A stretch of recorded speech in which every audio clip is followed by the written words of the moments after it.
Okay, which is this whole area of leadership and how Dhoni might actually have lessons to offer to all of us and try and unravel the mystery behind what makes this guy such a great captain. And perhaps at the end of it, answer the question: Is MS Dhoni India's greatest captain ever? So Sanjay, let me start with you. When you think of Dhoni the captain, what are those 2 or 3 words that come to your mind? How would you define Dhoni the captain?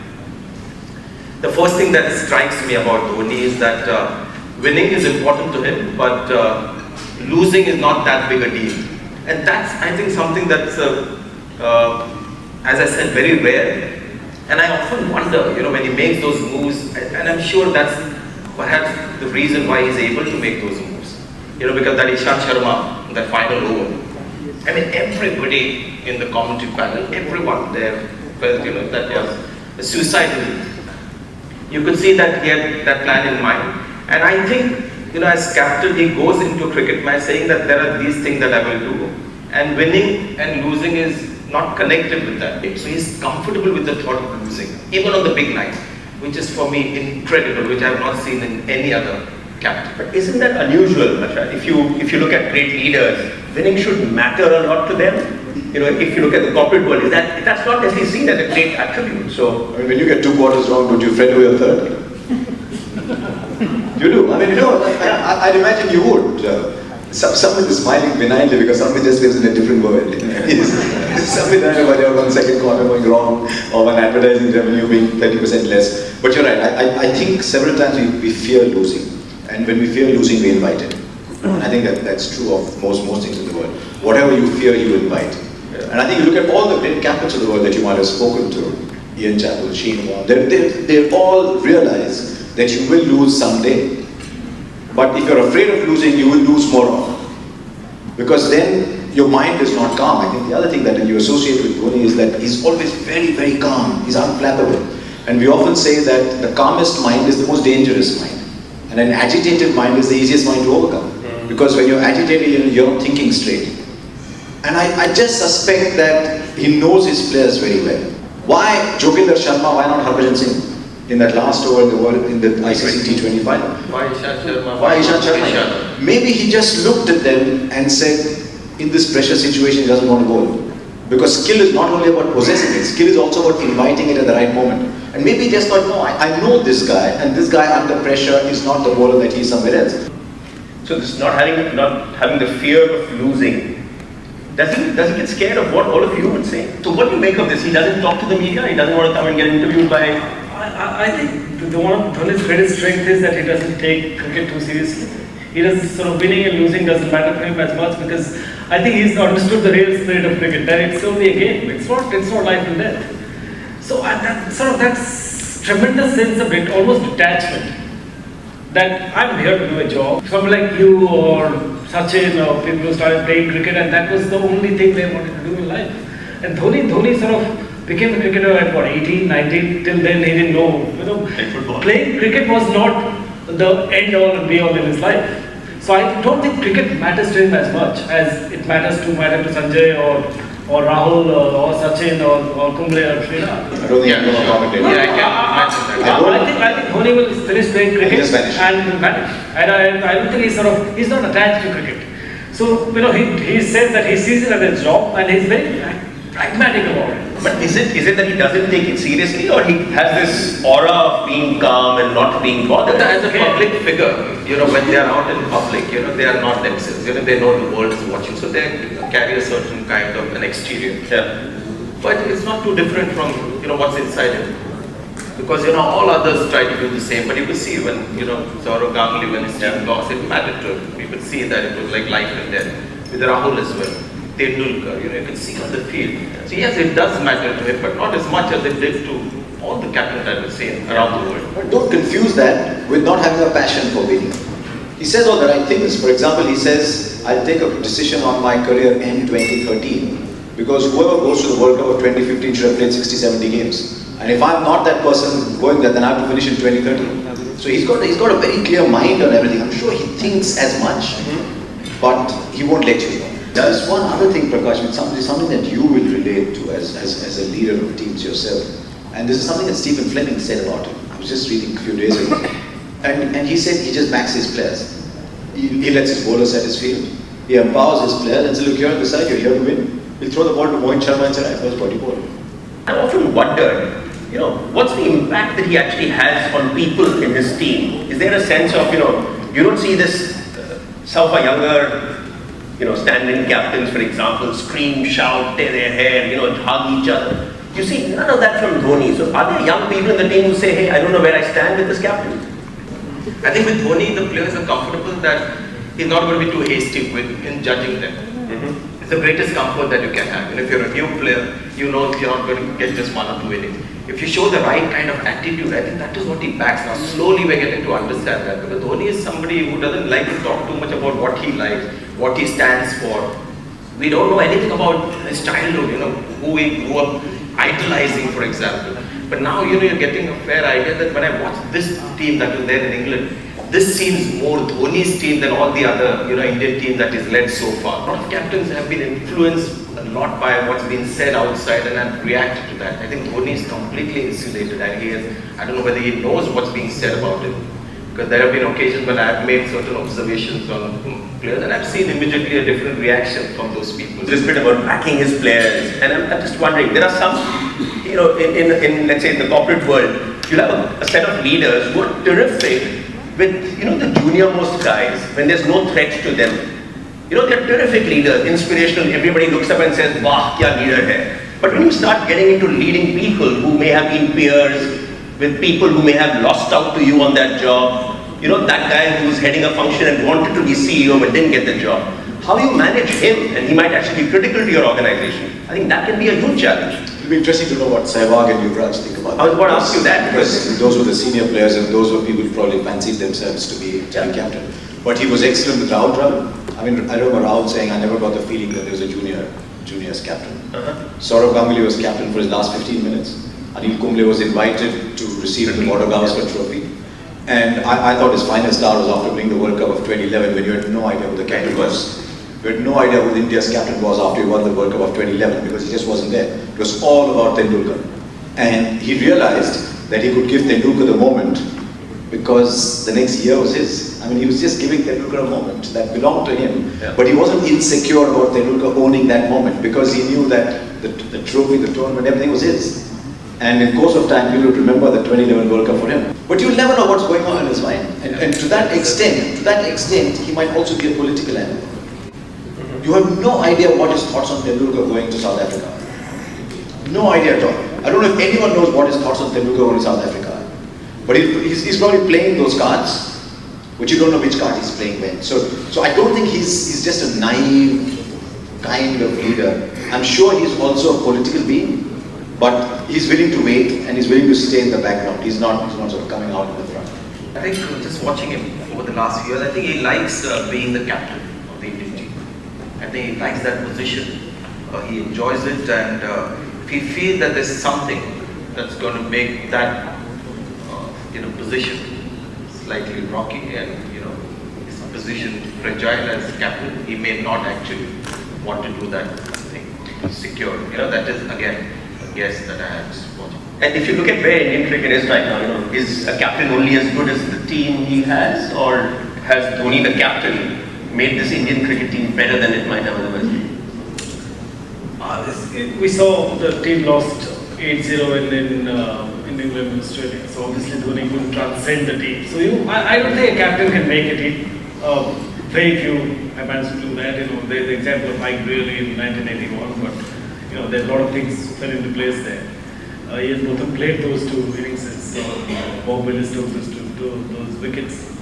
So, but what Dhoni brings is this ability to, I think, insulate this team from the outside world. And that's a remarkable trait. To be fair, when they were losing 0-8, he was fronting up for the press conference. Yeah, he was. Dhoni has comfort zones. That he's a terrific captain in the conditions that he thinks that he can use well. He knows the Indian conditions very well. Where sort of he's been slightly disappointing at times in test matches where you want the captain to be the man who is showing the moves. But how much of that is because we are a stronger one-day team than a test team, and this goes back to the point that the captain will only be as good as that. That's true to a certain extent. But the thing is, Dhoni is a great captain in one-day team because India has a really good one-day unit in India. But there were times in Australia, not in England so much, but a couple of times in Australia where you saw that the captain fell back and waited. He was letting it drift. Melbourne particularly. But there's no doubt at all that his favorite format is 50 overs cricket. There's no doubt at all. He likes a situation where he'll get 3 out of Suresh Raina. Suddenly he'll just get 3 out of Raina and he'll sit. He'll get Kohli for 2 and he'll sit. So 20 overs I know he doesn't like very much. As he said famously that day in an 8-over game that they lost. He said, but Chennai Super Kings game only starts after 8 overs. I don't think he likes 20 overs very much. And Test cricket, somehow I get the feeling that he doesn't believe, either he doesn't believe in the side that he's got sometimes, that's the impression he got on those 8 or 8 Test matches.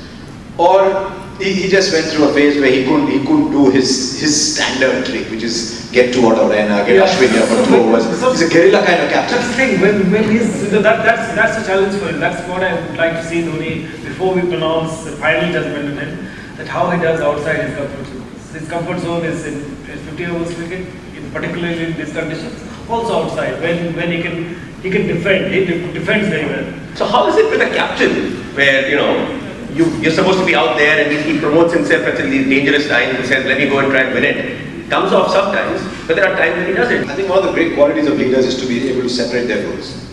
Which is what he says Srikanth struggled with doing. Is separate your role from your own performance and getting performance out of the team. If you start to confuse the 2 roles, then you struggle as a leader. If you're not doing well yourself. But if you're not doing well yourself, you still have a job of getting everyone else to do their best and to lead them to win a side. And those are actually almost 2 insulated jobs. And if you can keep those 2 apart, then you're a good leader. But if you start to think, I'm not scoring runs, how can I demand performance? Then you start to struggle as a leader. But when you've been appointed leader, it is your job to demand performance, whether or not you are delivering, because they're 2 different things. I think in the modern world, a Mike Brearley kind of model would come back, or could work, where no 2 roles. I mean, very clear, great leader, get the team to deliver. They said about Mike Brearley that when he played for England, he played with 10.2 players. But the point 2 was Brearley. Until someone said, no, they're actually playing with 11.2, because he was making both of them into 2 players.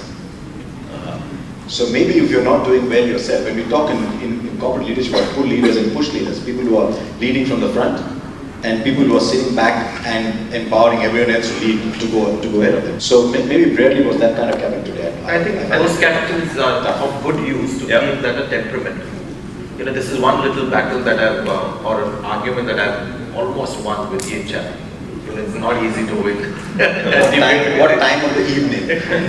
Where he has a simple theory. He's got these principles, the theories, and you can't change those. And where he thinks, pick your 11 players and make the best player in the team your captain. You work with lots of corporate leaders and you see cricket so closely.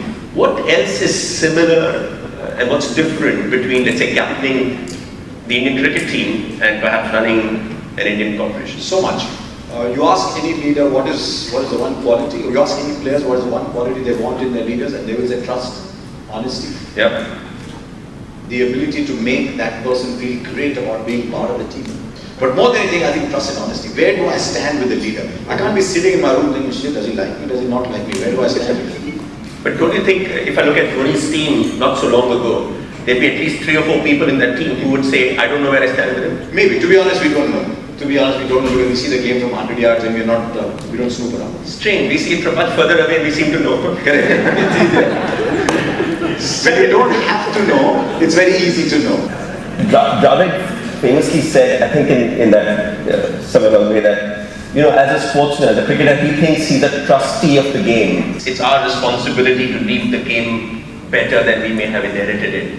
So I'm just wondering, if I was to look at Dhoni, when you look back on Dhoni's career as captain, what would Dhoni's legacy be? As I said, I think he's made India temperamentally a stronger team. They show great, body signs on the field. Wasn't there a predecessor who actually did that?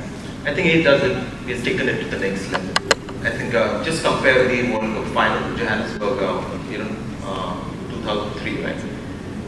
Ganguly left them to bowl first. Dhoni would have batted first. But this is where I have that final expectation of Dhoni, that he's leading the Indian cricket team for a while now. I think it's time for him to also lead Indian cricket. Tendulkar disappointed me a little bit with, that he had such great power and influence over the cricketing world that he didn't use that to, keep pressure on the people who are actually influencing the way the game is shaped, to make a difference. And, one statement from him to just get the administrators or, make sure that the game is heading in the right direction.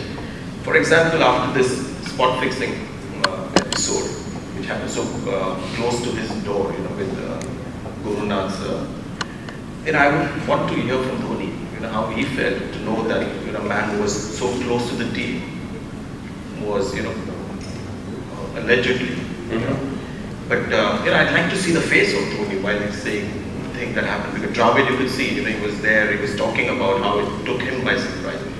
Dhoni, strangely, has remained detached. I think he's also very smart with people. And I think he knows what to say where in front of whom and at what time. So that is why I said to some extent there is a political being inside him who knows what to say where, what the moment is, whether he should say it or he should not say it.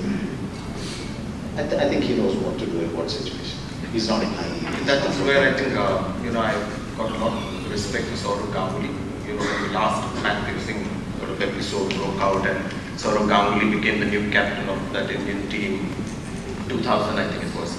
And he gave a very good interview to Rajdeep Sardesai, where he actually tackled all the questions. And when I listened to Ganguly as a former cricketer, who spent his life, been involved with Indian cricket, I trusted, with the things that he was saying, where he said that I promise you a clean Indian cricket team, and to see that he was heard and he wanted to really share everything. I'd like to see the captain of the Indian cricket team being conscious of that. I don't think he'll get it. I don't think he'll get it. He's probably, if you play him a tape of this, he'll probably rolling over in laughter. Then you see how much they're reading into me. I think he's street smart, pragmatic, and he knows how to play the game. The thing is, Dhoni has this remarkable ability to stay in the present. He doesn't care about the future, he doesn't care about the past. That's his greatest strength. That also could be a weakness at times when you're building a team. And do you think that Dhoni, do you wonder when Dhoni thinks about the future of Indian cricket, or how Indian cricket will be in 10 years, where you talk to Rahul, or you talk to Sachin, or you talk to even Saurabh. They thought about these things. I don't think Dhoni worries too much about his legacy. I think in a sense that's his strength, that he goes on the field. He believes that all his players and international players, they should know their job. That's his strength. But would you say Dhoni is India's greatest captain ever? In my books, yes. Because I must confess, I've not known how good Patodi was the captain that I have seen. Just over Saurav Ganguly as captain for me. Tough to say, because there's always a recency factor. You tend to remember recent results so much more. If you had asked this question some years ago, you'd imagine you wouldn't look beyond Saurav Ganguly for what he did. And I have always believed that there is an evolution of the game, and that there are certain people who are right for that particular moment. Just as Saurav Ganguly was just right for that particular moment. I thought Rahul Dravid was just right for those 2 years in between, when Indian cricket had reached a certain level but didn't need the turbulence anymore. So he was just right for them. Can you imagine anybody else leading India in Australia other than Anil Kumble when all that was happening?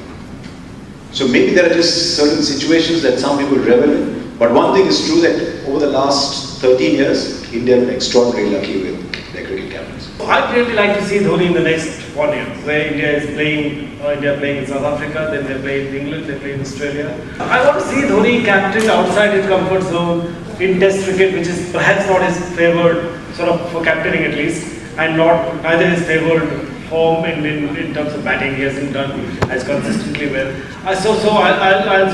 I need to answer this question in a year's time. So one very clear verdict which says yes, India's. Let me also explain to the people here why I say that. Clearly, Saurav Ganguly has an advantage when it comes to overseas performances in Test matches, which is really the test of a captain. Yeah, that can be debated. Let's go by just records there. But I think Dhoni is is a better role model for the team than Ganguly was. So I think that's a good point, because you can have the public think he's India's greatest captain ever, and maybe the ultimate reward would be would his teammates. Like Bond rates Mark Taylor so highly, especially for these qualities. Very good to ask him how he rates the other guys. That's hopefully for another day. Thanks Ajay, thanks Asha, thanks Safit.